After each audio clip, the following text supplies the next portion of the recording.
விக்கிரவாண்டி தேர்தல் முடிவுகள் வந்திருக்கு. கிட்டத்தட்ட 1.25 லட்சம் வாக்குகள் டிஎம்கே மட்டுமே வாங்கியிருக்கு. இந்த முடிவுகள்ல பார்க்கும்போது அதிமுகவுடைய ஓட்ஸ் எல்லாமே டிஎம்கேக்கு வந்திருக்குன்னு நம்ம புரிஞ்சுக்கலாமா? மாண்புமிகு தமிழக முதலமைச்சர் அவருடைய பாதை செயல்களை பொறுத்தளவில் இன்னார் இனியவர் என்று இல்லாமல் அனைத்து தரப்பட்ட மக்களுக்கும் மகிழ்ச்சியை தரக்கூடிய வகையில் தேர்தல் முடிந்தவுடன் அவர் சொன்ன வார்த்தை வாக்களித்தவர்களுக்கும் வாக்களிக்காதவர்களுக்கும் சேர்த்தே அமைந்திருக்கின்ற அரசு இந்த அரசு. வாக்களித்தவர்கள் மகிழ்ச்சி அடைகின்ற வகையிலும் வாக்களிக்காதவர்கள் இவர்களுக்கு நாம் வாக்களிக்க தவறிவிட்டோமே என்று வருத்தப்படுகின்ற அளவிற்கும் எங்களுடைய பணிகள் அமையும் என்றார். அவர் அன்றைய வார்த்தைக்கு எடுத்துக்காட்டுத்தான் இன்றைக்கு விக்கிரவாண்டியிலே மாற்றுக் கட்சியினரும் திராவிட முன்னேற்ற கழகத்தை ஆதரித்து வாக்களித்திருக்கின்றார்கள்.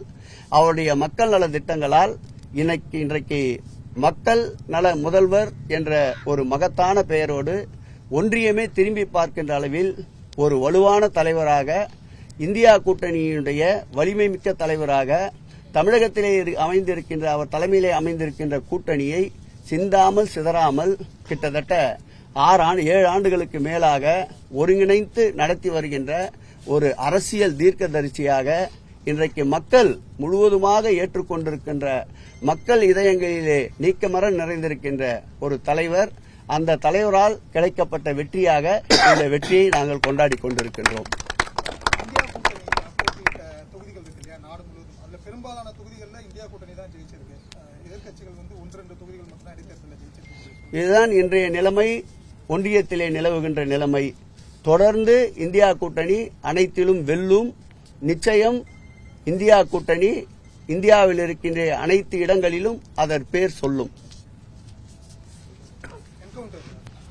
அது விசாரணையில் இருக்கின்றது, காவல்துறை புலனாய்வில் இருக்கின்றது. இன்னார் இனியவர் என்று இல்லாமல் தவறு யார் செய்திருந்தாலும் அவர்கள் மீது கடுமையான நடவடிக்கை எடுக்கப்படும். குற்றவாளிகள் சட்டத்தின் முன் நிறுத்தப்பட்டு தண்டனை பெற்று தருவோம் என்று முதலமைச்சர் கூறியிருக்கின்றார்.